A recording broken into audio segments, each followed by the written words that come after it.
Lou, you mentioned William Golden. Could you describe him personally and professionally? William Golden, who was the big honcho art director at CBS back then, uh, came out of the Army in 19, let's see, I got out in 46. I guess he followed me by perhaps 6 months. Uh, Bill Golden was a remarkable, very brilliant, very quiet, very sort of introverted fellow who never, as the boss guy, he never. You're supposed to be in that position. I know when I had that position, I would go to great lengths to inform my people, my staff people, when they'd come in with work, and I'd say, well, and here's why you should do this and this and this. Bill never did that. He'd come in with work, and he'd look at it and start pulling up. We did things with photostats. He'd start pulling up photostats and tearing them into little pieces and laying them or realigning them on the page and hand it back to you, and you never knew what the hell or why it was done. And you'd find yourself walking out, juggling these little pieces of paper. And God forbid, if you sneeze, there goes the whole layout, you know. He was, in his quietness, if you had antenna, which I think I had, I noticed that he did things. First of all, CBS was a very unique. I have to get to that at some point. You're going to We'll get to that. yes.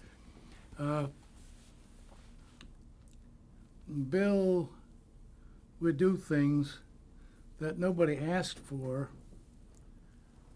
In other words, he would take the initiative to propose work, statements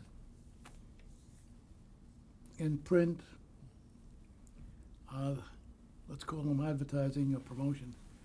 And I watched him do that, and I thought that was quite remarkable, having come out of, small agencies and the background in this business wherein designers, who were hardly called art directors, were pretty much in a secondary position, and copywriters in advertising agency situations would come in with a piece of paper with some typewritten material and throw it on your desk and say, okay, here's the ad now, go do it. And it was your job to put it together and design it, whatever. I found that pretty disconcerting because many times, even then, I knew the copy was lousy, it was too long or too short, or headlines were boring. But nevertheless, that's the way it was done. With Bill, I found that he was writing headlines, and he was structuring the argument and the copy, and that was a revelation to me. There were two things. He was great to work for and not great to work for. I mean, there was a kind of an ambivalence, because you never got close enough to the guy to know how do you feel about this or how do you feel about that one. What do you think his contributions were to CBS? His contributions? To CBS. Well, Bill's contributions at CBS were, it's important to know when we get to the CBS part of this, Bill was not the initial guy. The art directors of great note that preceded him. Paley, along the way, William Paley, yes. Paley exhibited some damn good taste because he hired some very exemplary people in that job, even before Frank Stanton. And people that preceded Bill were heavyweights in their own area. Bill brought expanded the knowledge and the stature of art directors in the CBS scheme of things. Could you talk about the CBS I logo? Oh yes. You asked what he accomplished. I guess his greatest act of fame His greatest act was designing the CBSI. The CBSI was his inspiration, and as I understand it, Bill went on a vacation tour through Pennsylvania Dutch country, and barns. If you've ever been through Pennsylvania Dutch country, you must know that many of the barns had all-seeing eyes painted on the barns, presumably to keep away evil. That eye, that CBSI, has been predated by Greek fishing boats, which also carry a very close to a CBSI in the prow for good luck, or to keep away evil. And Bill thought that's a proper symbol for the business we're in. And it certainly was. What's interesting about that is he designed that for one fall promotion campaign. Because in the fall we do tons of newspaper ads promoting our coming schedule of programs. After we used up our fall promotion campaign, where the CBS I was a central element, it was decided, I'm told, I'm not too sure of my ground, Frank Stanton may clear this up a little better than I can, because he was the guy that was closer to it and closer to Bill. After that campaign, it is my legend has it that Bill decided, well, okay, that takes care of that symbol for this season, and we're going to have to find something else for next season. And there it was, except for that Frank Stanton said words to the effect, "The hell with that," pulled the eye out of the trash basket, making this up, and said, "This thing is going to be our trademark. Never mind, it's just for one season. This thing should be our trademark." Now, you've got to understand that Stanton was a guy with great perception then, still. And he saw, if this legend has legs, he saw that this symbol for the fall promotion worthy of the symbol for CBS television network. Anyhow, that was Bill's big claim to fame.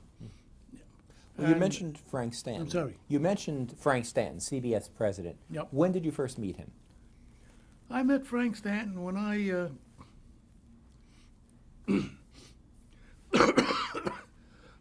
excuse me.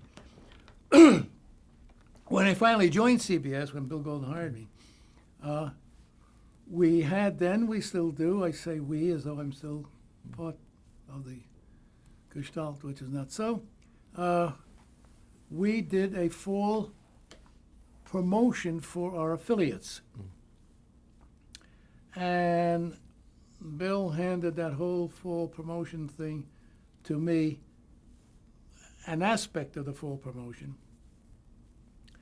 To me, I'm in radio then. Television is hardly breathing. It's a glint in somebody's eye, of course, no joke intended.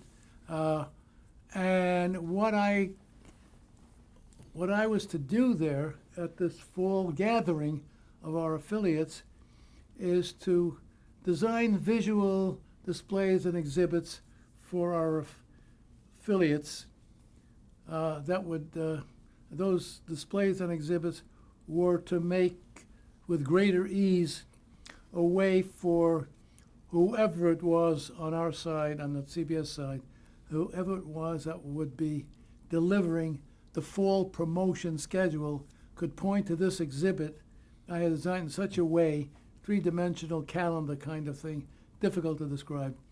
And it was a handsome piece of exhibitry. Having come out of the exhibit business and having come out of the German prisoner business and the silk screen business and all of that stuff, I put all these wonderful factors to work, and I did this exhibit, which from a CBS point of view was rather a new form. No, Bill Golden never worked in those three-dimensional ways. And what I brought to the table there was this kind of exciting World's Fair-ish thing. Stanton, with his great, superb eye for nice design, intelligent design, appropriate design, would come to explore the ballroom at the Waldorf Astoria, I think it was, where we were doing this, and just check and see what, how we were doing. Saw this thing, and turned to Bill Golden, and he said, "It's a great, that's a great thing." And Bill Golden called me over and said, "Frank Stanton, meet Lou Dorfsman. He's the guy. He's the new kid in town. He's the kid that did this thing." And Stanton said, "Hey, congratulations, terrific." That was our first meeting, and I forget to add, I keep jumping back and forth from a chronological point of view. While I was in radio, I was producing stuff that was. Did I talk about radio? Well, could you tell us how you became head of the radio area? Of the Yeah, let me department? get in. 'Cause Yeah, that talk was an about radio important now. thing, yeah. Yes. When I joined CBS, we were really one. We were one conglomerate. We were just radio. Radio was the business we were in. Television was growing up, and television had achieved a prominent enough position in the business, in the industry, so that it was big enough. And Frank Stanton, being the, I think, superb organizer, thought it was time to split as a very functional and effective way for these divisions to do business. General Motors has a Chevy and a Pontiac and a Buick and whatever. He thought it would be the proper thing to do to break up that whole broadcast area into radio and into television. Being the new kid in town, and Frank Stanton was sort of aware of me by then, and I also reported to an administrative vice president who was on a top level, who thought very highly of me, although I was the newest person there. There were people who had preceded me on a seniority basis. The administrative vice president, was chosen, handpicked by Stanton, to move over to the radio division to strengthen that. And he, in turn, dragged me away from whatever I was doing then in broadcasting, and wanted me to be his top design guy, art director of radio, whether I liked it or not.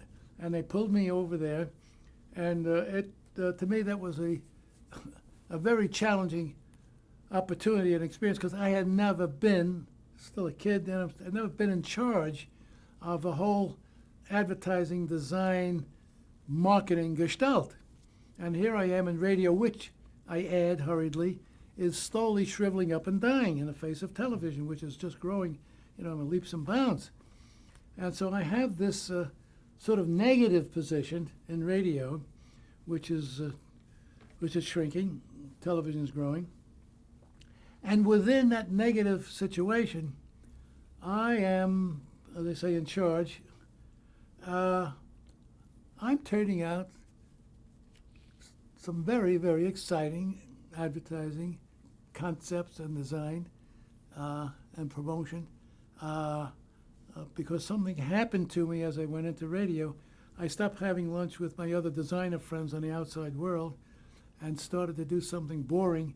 I began talking to the sales department guys and the research department guys and the programming people in radio, and I'm looking for, hey, feed me, what's going on here? I'm looking for material for advertising. No one's paying attention to me, incidentally. Everybody's struggling for sales, and I'm the art director, as I say, and fortunately, unlike an advertising agency, that position that I enjoy as art director of an organization is a very important one, because that's where your revenue is coming from. But the revenue in broadcasting doesn't come from what I'm doing. I am really a support factor. So not too many people are paying attention to who I am and what I'm doing, which is a good thing, because I'm inundating myself, I'm saturating myself with media, language, media knowledge, radio stuff particularly, reading all the trade papers, and getting to know what the hell is going on in radio, and gleaning from that what I'm finding is difficult, but I'm doing it. I'm starting to identify, from the information I'm picking up here and there, I begin to identify opportunities for advertising and promotion for radio, which at this moment is barren. All the networks are barren. No one's doing anything or saying anything because they're all theoretically dying. Could you talk about a brochure you did with the embossed ear and the Yeah, microphone? yeah. Describe. You're going to show that. Okay, yeah. Yeah. So we're going to talk about some of the brochures you did for Well, radio. well, okay. It's. So I think some of those ads are more important than the Well, we brochures. could- yeah. The radio. Let me continue with radio. Radio, which was in the business, in the ad business, was considered a loser. I found it to be the most exciting part of my life at CBS. Now that sounds strange. I found it to be the most exciting aspect of my career at CBS because it was a loser and it was a negative, and I love to this day working with negatives and turning them into positives. I have a great feeling of accomplishment doing that. And here's radio, the negative that it is, and I'm, as I say, saturating myself with information about radio through many sources, doing all kinds of reading as much as I can. As a matter of fact, so much reading that I bought a book, or my wife bought a book for me, on how to improve my memory. And I read about, there's some advertising. You don't have it in your stack. I read about 35 pages. I put it down somewhere, and to this day, I don't know where the hell I put it, so much for memory. But I got that one chart out of there that I converted into a very exciting campaign. Anyhow, I'm doing these things, and while I'm preparing all this stuff, television advertising promotion is writing itself. You know, it's so remarkable and so hot that there's hardly anything you can not say about it that's positive. For example, I remember an ad. Bill Golden did an ad on the New York Philharmonic, which we were carrying every Sunday, and the New York Philharmonic that Sunday had the 4 million viewers and listeners. Well, the Philharmonic's been in business for 700 years. I'm kidding. I don't know what the numbers are. And they've never had, the most people that see and hear the New York Philharmonic is 100,000 people a year. And here in one shot in one weekend, television just goes right through the roof. So these remarkable statistical stories that come out of television was wonderful. Radio's got zip going for it. So I have to find things. And I'm scraping the bottom of barrels and looking like crazy. I read a Alfred North Whitehead, as many of us know, is a philosopher, and I read a thesis by Alfred North Whitehead on the positiveness, the uniqueness of hearing, of the word, of the spoken word, or well, that fit my ideas of what radio is all about. I'm talking about hearing and the effectiveness of hearing, and how it's effective. Bottom line, always in any of this, is how effective an advertising medium radio still is, because the business of hearing is a powerful tool.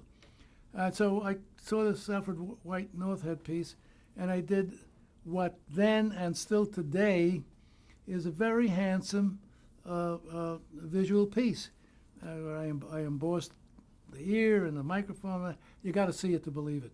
I mean, talking about it, and typography is very unique. As a matter of fact, George Lois, if that name means anything to anybody here, was a kid at Pratt Institute, and he saw that piece somewhere reproduced. And I became his hero overnight just because of that. And he was determined to work at CBS and to work for me. And he eventually did, of course.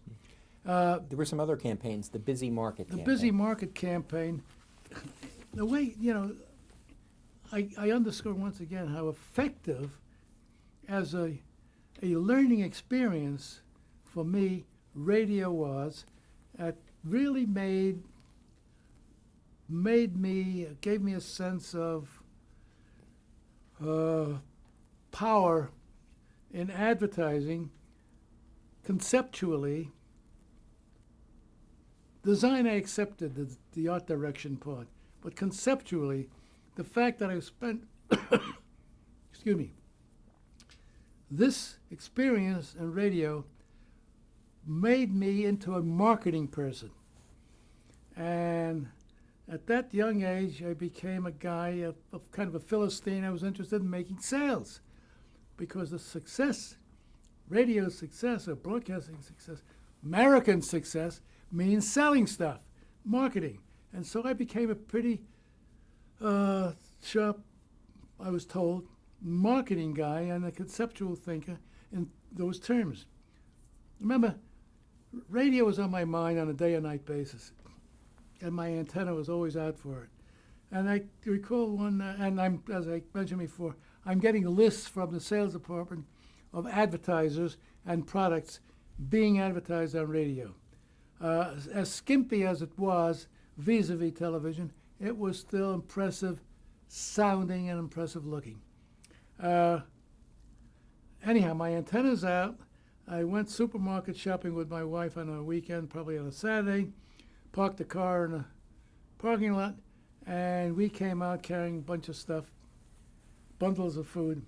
And on the way out, there was a big, kind of a giant pile of trash dumped out from the supermarket. And what the trash consisted of was empty cartons of products that had been, of course, removed from the cartons and stacked on the shelves. Well, I immediately saw that as an opportunity.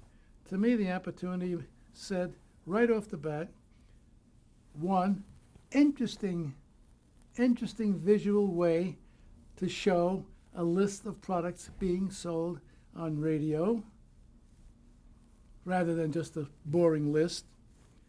And my argument, and now I'm thinking of copy. My argument is, you see empty cartons back of the store, up front, that means that these things are selling like sons of bitches, and they keep having to stack the shelves with new product.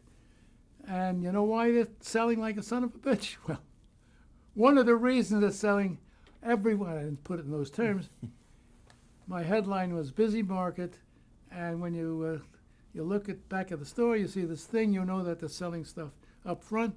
And just for your information, all these products, you can be sure I set up the photograph with empty cartons of products that were being hawked on radio.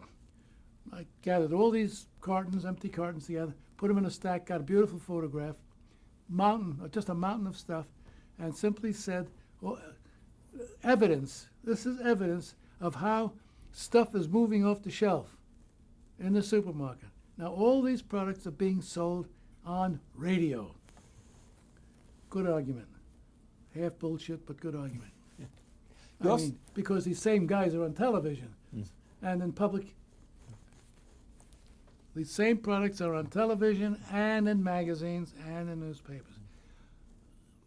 But it's not deceit, it's just clever advertising. You also got other artists involved in your campaigns, including Andy Warhol. Could you talk about your Andy Warhol Yeah, well, on connection? this busy market, just for a moment. Well, Frank Stanton, every time I was the ad director of radio, and every time we would do a specific ad, it would circulate with a little tab, and the tab would indicate what publications it would be running in and so on and so on, and it would circulate around the building to a prescribed list of executives, and some of it out to advertising agencies too. Frank Stanton began making little notes when I sent these things to him. He'd send little notes with a little congratulatory, great ad, da-da-da. He had this wonderful little shtick where he'd do a drawing of a smiling face, just a circle and a smile and 2 dots for eyes, and signed FS, and you knew that he liked it. Well, I was getting this stuff for almost everything I was doing, and Stanton was becoming very aware of me. So we were becoming big buddies. So, okay. And advertisers on the outside were writing to the president of the radio network saying, hey, good, nice ad, blah, blah, blah. Did you also, Ron, take out the microphone ad? The full microphone? Okay. We talked about Can I talk about that? Yeah. Okay. Now, I'm being rather successful in radio. I went on a vacation, I must say, with the intent of resigning after I came back and join the real world of advertising, where all my friends are in nice agencies doing commercials, and I'm dying to do commercials. And by this time I've had relative success in radio, and I see no future in radio anyhow.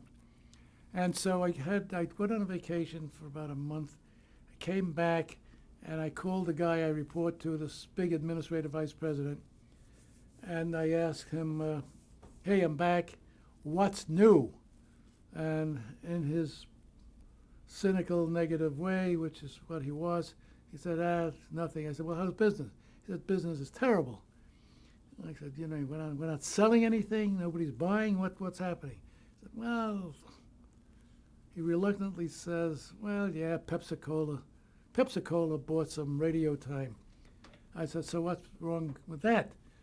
He says, now this is a guy I work for who should be working for me. He says, big deal, they bought some time on radio, but they bought all the other radio networks too. I said, wait a minute. Not bad. That says a lot for the positiveness of radio. Where did they make the biggest buy? He said they made the biggest buy with CBS Radio, of course.